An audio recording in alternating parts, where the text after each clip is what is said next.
یہی آشیان خداؤں کے مسکن ہمارے الرحمن الرحیم۔ عنوان چل رہا تھا سنتیں قدم بقدم۔ تو آج آپ کے سامنے عمامہ پگڑی کے متعلقہ سنتیں رکھنی ہیں۔ پگڑی باندھتے وقت بسم اللہ الرحمن الرحیم پڑھنا چاہیے، اور پگڑی کے شملہ کی لمبائی 4 انگل سے لے کر 1 گز تک ہونی چاہیے، اور پگڑی باندھنے کے بعد اس کو شیشہ کے سامنے کھڑے ہو کر درست کرنا یہ سنت ہے، اور قبلہ رخ پگڑی باندھنا سنت ہے۔ رسول اکرم صلی اللہ علیہ وسلم مکہ میں داخل ہوئے تو آپ کے سر پر سیاہ عمامہ تھا۔ اللہ کے رسول نے فرمایا پگڑی باندھا کرو، عمامہ باندھا کرو، اس میں بردباری ہے۔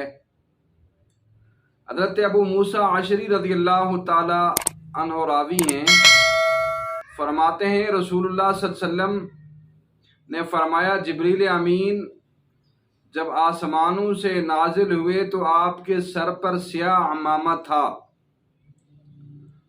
حضور صلی اللہ علیہ وسلم نے حضرت عبد الرحمن کو پگڑی پہنائی، عمامہ پہنایا، تو آپ صلی اللہ علیہ وسلم نے اس عمامہ کا شملہ 4 انگل کے برابر رکھا۔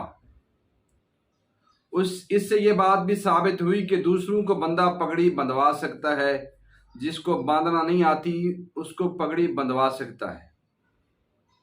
اور فرمایا پگڑی کے نیچے ٹوپی رکھا کرو، یہ ٹوپی مسلمانوں کا شعار ہے۔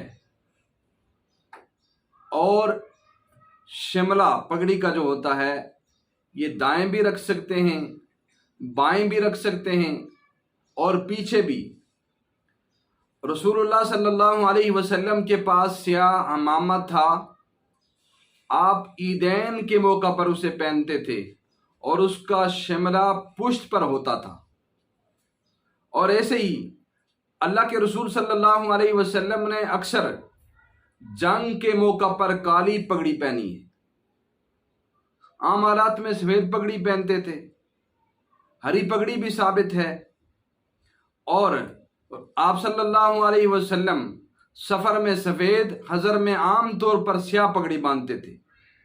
برکیب پگڑی ایک سنت ہے، اور اس دور کے اندر ایک سنت پر عمل کرنا 100 شہیدوں کے برابر اس کو ثواب ملتا ہے۔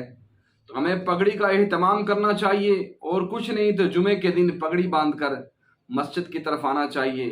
پگڑی مسلمانوں کا وقار ہے، مسلمانوں کی شان ہے، مسلمانوں کی عزت ہے، اور اس کے اندر انسان کے لیے بردباری ہے، روب ہے، نبی کی سنت ہے۔ سنت سمجھ کر ہمیں پگڑی استعمال کرنی چاہیے۔